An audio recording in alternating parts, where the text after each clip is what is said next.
अस्सलाम वालेकुम and welcome back दोस्तों।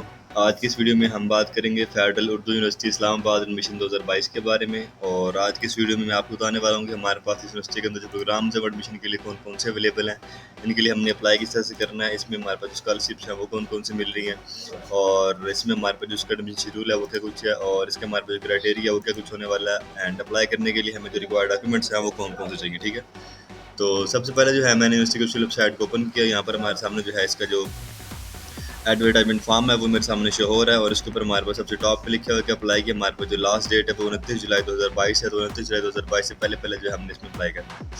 अब अगर हम बात करें इसमें अवेलेबल प्रोग्राम्स की, तो उसके लिए जो है मैंने इसका एडवर्टाइजमेंट फॉर्म डाउनलोड किया हुआ है। तो आप यहाँ पर देख सकते हैं इनके पास जो प्रोग्राम्स है इकनॉमिक्स के अंदर है वो बी एस इकनॉमिक्स है। मॉर्निंग और इवनिंग प्रोग्राम हमारे पास 4 साल है हमारे पास, ठीक है, इसमें 8 सेमेस्टर है। फिर हमारे पास यहाँ पर जो है B S economics and finance है, ये भी हमारे पास जो है वो 4 साल प्रोग्राम है। और इसके बाद हमारे पास जो है एम एस सी इकनॉमिक्स है, ये भी हमारे पास जो है वो 2 साल प्रोग्राम है। और फिर हमारे पास जो है एम फिल इकनॉमिक्स है, ये हमारे पास सिर्फ मॉर्निंग प्रोग्राम है, 2 साल का है। ठीक है, देन हमारे पास यहाँ पर जो है अप्लाइड फिजिक्स डिपार्टमेंट आ जाता है। इसमें हमारे पास जो प्रोग्राम्स हैं वो बी एस अप्लाइड फिजिक्स है। इसमें हमारे पास जो क्लासेज हैं वो मॉर्निंग और इवनिंग दोनों में शिफ्ट्स में अवेलेबल हैं। और फिर हमारे पास जो है वो M S C applied physics है, ये हमारे पास जो है सुबह शाम दोनों टाइम में आप इसमें पढ़ सकते हैं। देन हमारे पास यहाँ पर जो डिपार्टमेंट ऑफ कंप्यूटर साइंस आ जाता है, ये डिपार्टमेंट हमारे पास जो है इसमें B S C B S C S है हमारे पास, मतलब बी एस कंप्यूटर साइंस है। इसमें हमारे पास जो मॉर्निंग और इवनिंग दोनों प्रोग्राम्स हैं। फिर हमारे पास यहाँ पर जो है वो एम सी एस है, ये भी हमारे पास जो है सुबह शाम के प्रोग्राम है, ठीक है, मॉर्निंग और इवनिंग में। फिर हमारे पास शोबा उलूम इस्लाम आ जाता है, ठीक है, इस्लामिया। इसमें जो है ये 20 इस्लामियात करा रहे हैं, ये सिर्फ मॉर्निंग प्रोग्राम अवेलेबल है। दैन ये जो है वो एम ए इस्लामियात करा रहे हैं, ये भी सिर्फ मॉर्निंग प्रोग्राम अवेलेबल है, ठीक है, 2 साल का ये। उर्दू डिपार्टमेंट में हमारे पास जो है वो बी एस उर्दू आ जाता है, ठीक है, ये सिर्फ मॉर्निंग प्रोग्राम है हमारे पास। दैन हमारे पास यहाँ पर जो है वो एम ए उर्दू आ जाता है, ये भी हमारे पास जो है 2 साल प्रोग्राम है मॉर्निंग वाला। फिर एम फिल उर्दू है, ये भी 2 साल प्रोग्राम है। फिर हमारे पास एजुकेशन डिपार्टमेंट है, इसमें जो है वो बी एड सेकेंडरी करा रहे हैं, morning evening and weekend classes हैं। ये हमारे पास 2.5 ईयर का प्रोग्राम है, ठीक है, 5 सेमेस्टर है इसके अंदर। और बी एड ऑनर करा रहे हैं एलिमेंट्री, ये मॉर्निंग और इवनिंग प्रोग्राम है 4 साल का। एंड डिपार्टमेंट ऑफ कॉमर्स के अंदर हमारे पास जो है ये प्रोग्राम हमें करवा रहे हैं। बी एस कॉमर्स है, ये हमारे पास सुबह शाम दोनों क्लास अवेलेबल हैं। फिर हमारे पास जो एम कॉम है, morning and evening and weekend program इसमें हमारे पास अवेलेबल है। फिर हमारे पास जो है बी एस मैथमेटिक्स करा रहे हैं, मॉर्निंग एंड इवनिंग प्रोग्राम है। फिर हमारे पास जो है वो डिपार्टमेंट ऑफ इलेक्ट्रिकल इंजीनियरिंग आ जाता है, इसमें हमें करा रहे हैं B S C electrical engineering है, मॉर्निंग प्रोग्राम है हमारे पास, ठीक है, 4 साल, इसमें 8 सेमेस्टर है। पीईसी से रिकॉग्नाइज इदारे से जो है ये मंजूरशुदा है। इसके बाद हमारे पास जो है वो B S telecommunication and हमारे पास नेटवर्क है, इसमें जो प्रोग्राम्स हैं वो मॉर्निंग और इवनिंग है, ठीक है, ये भी हमारे पास 4 साल प्रोग्राम है, 8 सेमेस्टर है इसके अंदर। देन हमारे पास जो है वो एम एस इलेक्ट्रिकल इंजीनियरिंग करवा रहे हैं, ये भी हमारे पास 2 साल प्रोग्राम है। और फिर हमारे पास मैथ्स कम्युनिकेशन में बी एस मैथ्स कम्युनिकेशन है, मॉर्निंग और इवनिंग प्रोग्राम है हमारे पास।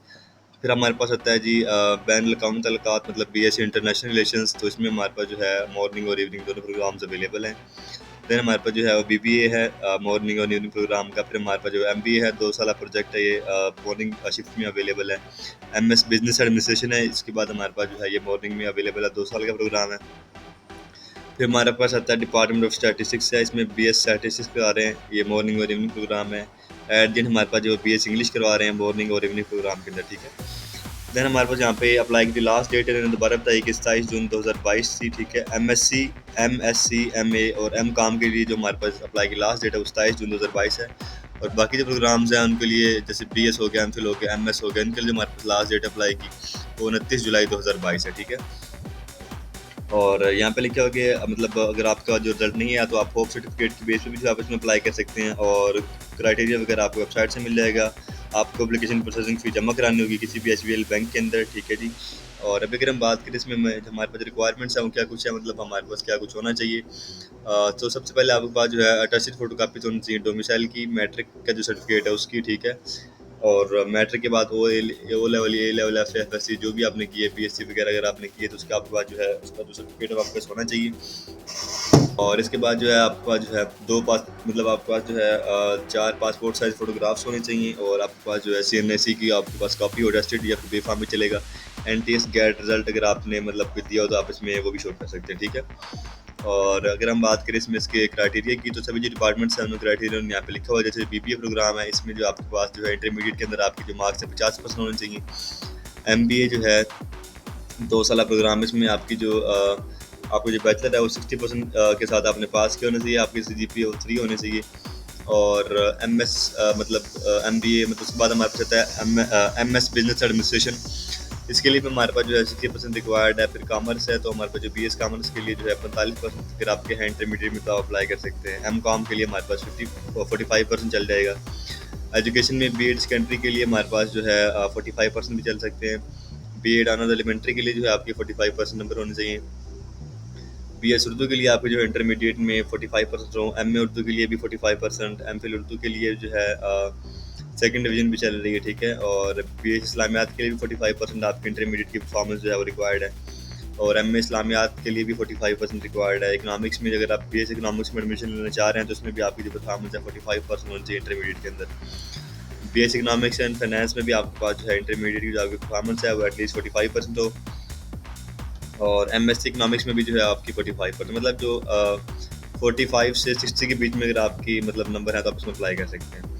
अब अगर हम बात करें मतलब जैसे अप्लाइड फिजिक्स डिपार्टमेंट है, इसमें आपकी जो है यहाँ पे लिखा हुआ कि आपके पास जो आपकी FSC है वो 50% के साथ हो। अगर आपने DA की डिप्लोमा की है तो उसमें आपके 70% होने चाहिए, ठीक है, मार्क्स। और MSc अप्लाइड फिजिक्स के लिए भी है 45% आपके चल जाएगा। बेस मैथमेटिक्स के लिए भी आपके इंटरमीडिएट में 50% नंबर हैं तो चल जाएगा। DA आपने कम से कम 60% नंबर के साथ पास करना चाहिए। BScs का भी 50% या फिर 60% है, ठीक है। और इलेक्ट्रिकल इंजीनियरिंग प्रोग्राम की अगर हम बात करें तो उसमें आपकी जो है FSC में 60% होनी चाहिए एटलीस्ट। और BTech अकाउंट में एटलीस्ट आपके 60% नंबर होने चाहिए, ठीक है। तो ये था हमारे पास इनका एलिजिबिलिटी क्राइटेरिया। मतलब आपके अगर नंबर 45 से 60% के बीच में है तो आप इस यूनिवर्सिटी के लिए अप्लाई कर सकते हैं। अभी अगर हम बात करें हमने इसमें अप्लाई किस तरह से करना और स्कॉलरशिप इसमें हमें कौन से मिले, तो स्कॉलरशिप के लिए आप यहाँ पर चेक कर सकते हैं। इनके पास जो है बैतुल माल स्कॉलरशिप है और HEC नीड बेस्ड स्कॉलरशिप भी इनके पास अवेलेबल है। PEP स्कॉलरशिप भी इनके पास अवेलेबल है। जिस भी स्कॉलरशिप में आप चाहेंगे तो आप अप्लाई कर सकते हैं। लेकिन ये अप्लाई करने के लिए पहले जो है आपको यूनिवर्सिटी के अंदर जो है एडमिशन लेना पड़ता है, ठीक है। ऐसे आप इसमें अप्लाई नहीं कर सकते। एंड अभी अगर हम बात करें हम अप्लाई करना किस तरह से है, तो अप्लाई करने के लिए हमारे पास देखिए यहाँ पर एडमिशन फॉर्म वाला ऑप्शन मौजूद है। तो मैं इस पर क्लिक कर देता हूँ ताकि हम चेक कर सकें कि हम इसमें अप्लाई किस तरह से करेंगे। और इस पर क्लिक करने के बाद अभी मेरे सामने जो पेज होता है वो मैं आपको दिखा देता हूँ। तो ये वाला पेज हमारे पास शो हो चुका है। जो मैंने आपको पहले चीज़ें बताई थी कि ये डिपार्टमेंट मतलब ये हमारे पास रिक्वायरमेंट्स होनी थी वो आपके पास मतलब मैं आपको पहले बता चुका हूँ। और ये हमारे पास देखें BS BE BA, ठीक है। हमें अगर आप इनमें एडमिशन लेना चाहें तो आपने सिंपली यहाँ पर अप्लाई पे क्लिक कर देना है। PhD MS MPhil MBA program के लिए अप्लाई करना चाहें तो आप अप्लाई नाउ पे यहाँ पर क्लिक करेंगे, ठीक है। तो मैं यहाँ पर BS प्रोग्राम के लिए आपको अप्लाई करके दिखा देता हूँ कि इसमें अप्लाई होगा किस तरह से। तो अप्लाई करने के जो सिंपल सा तरीका है, आपको यहाँ पर जो है इस फॉर्म को फिल करना होगा, ठीक है। ये हमारे पास 2 किस्म के ऑप्शन है। अगर आपका पहले यहाँ से अकाउंट बना हुआ तो आप यहाँ पर जो है सिंपली अपना लॉगिन कर लेंगे ईमेल ID डाल के। और अगर आपका यहाँ पर पहले से अकाउंट नहीं बना हुआ तो आपने यहाँ पर जो है सिंपली रजिस्टर करना पड़ेगा अपने आप को, ठीक है। तो मैं यहाँ पर अपना नेम लिख देता हूँ। यहाँ पर आपने अपना जो है फ़ोन नंबर लिख देना, जो भी आपका फ़ोन नंबर है, ठीक है जी।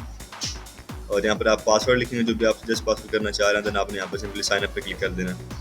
अब यहाँ पे आपको ईमेल ID वगैरह की ज़रूरत नहीं है, सिंपली ये मैंने कर दिया साइन अप। और देखिए मेरे यहाँ पे लिखेगा अकाउंट आपका जो क्रिएट हो चुका है, प्लीज़ आप सिंपली लॉगिन कर लें। तो लॉगिन के लिए मैंने अपना फ़ोन नंबर डाला, उसको मैं रिमेंबर भी क्लिक करूँगा, पासवर्ड खुद ही डाल दिया और मैंने सिंपली यहाँ पर साइन इन पर क्लिक कर दिया, ठीक है। एंड साइन इन क्लिक पे क्लिक करने के बाद हमारे सामने ये वाला मतलब पेज शो होगा, ठीक है। यहाँ पर आपसे कह रहा है कि आपने जो है ऑटम 2022 का एडमिशन है जिसके लिए आप अप्लाई करना चाहते तो अप्लाई कर सकते हैं। तो मैं यहाँ पे देख रहा हूँ अप्लाई फॉर द एडमिशन। और अगेन वो हमसे पूछ रहे हैं कि आपके पास क्या कुछ होना चाहिए, मतलब फिजिकल एट्रीब्यूट फोटोग्राफ आपके एक्सेप्टेबल फोटोग्राफ्स होने चाहिए, ठीक है। Must be taken recently. तस्वीरों के बारे में बताया कि आपको जो तस्वीरें हैं वो मतलब साफ से होनी चाहिए। यहाँ पर आपने अपनी फ़ोटो अपलोड कर देनी है। उसके बाद यहाँ पर अपना name, father name, CNSE number, date of birth, mobile number, email address, ठीक है। जेंडर, पोस्टल कोड जो आपका है, प्रोविंस कौन सा आपका, डोमिसाइल किस ज़िले का या बना हुआ आपका पंजाब का या किसी भी ज़िले का बना हुआ डिस्ट्रिक्ट का या फिर प्रोविंस का। परमानेंट एड्रेस आपको कौन सा है, सिटी का नेम क्या आपका, ठीक है। Country, mobile number, relation with guardian, यहाँ पर गार्डियन नेम लिखेंगे। गार्डियन यहाँ पे आपके फादर साहब भी हो सकते हैं, जो बड़ा भाई कोई भी हो सकता है, ठीक है। तो रिलेशन विद गार्डियन हो गया। और मोबाइल नंबर है, परमानेंट एड्रेस लिखेंगे आप अपना, एमरजेंसी कॉन्टैक्ट नंबर लिखेंगे, रिलेशन विद कॉन्टैक्ट लिखेंगे जिसका आप फ़ोन नंबर दे रहे हैं यहाँ पर। फिर आप फ़ोन नंबर यहाँ पर दे सकते हैं। उसके बाद मोबाइल नंबर आपने यहाँ पर एक और देना है। कॉन्टैक्ट का जो है अपना परमानेंट एड्रेस है वो आपने देना, ठीक है। अगर एमरजेंसी में कोई आपके साथ हादसा हो जाता है तो किससे रब्ता कीजिए। फिर आपसे पूछा कि आपके मैट्रिक के बारे में, आपने किस बोर्ड से पास की, किस साल में पास की, कौन सा ग्रुप था, आप साइंस थी, आर्ट्स थी, ठीक है। सीट नंबर मतलब रोल नंबर क्या था, मार्क्स ऑब्टेन कितने थे, टोटल मार्क्स आपके कितने थे, ठीक है। इंटरमीडिएट के बारे में सेम ही बताना है, ग्रेजुएशन के बारे में सेम यही बताना है अगर आपने ग्रेजुएशन पास की हुई है तो, ठीक है। और उसके बाद हमारे पास यहाँ पर जो है वो चूज़ प्रोग्राम का ऑप्शन है, मतलब आप बैचलर के लिए अप्लाई करना चाह रहे हैं क्या, और फिर यहाँ से आप मतलब पूछा जा रहा है कि आपको जो है कभी किसी यूनिवर्सिटी से एक्सपेल तो नहीं किया गया, निकाल तो नहीं गया किसी भी वजह से। तो फिर इसके बाद हमारे पास जो है अपनी फैकल्टी यहाँ पे सेलेक्ट करनी है, मतलब आप किस प्रोग्राम के लिए अप्लाई करना चाह रहे हैं, ठीक है। डिसिप्लिन का आपने यहाँ पर नेम लिखना है। फिर आपने शिफ्ट का बताना है कि मॉर्निंग शिफ्ट है फिर इवनिंग शिफ्ट है, ठीक है। तो उस तरह की बातें आपने यहाँ पे लिखनी है, और यहाँ पे लिखा हो कि आपने एक दफ़ा जो भी चीज़ मतलब सेलेक्ट कर ली वो बाद में जो चेंज नहीं हो सकती, तो इसलिए आपने एक ही दफ़ा इसको मतलब ध्यान से आपने इसको चूज़ करना है।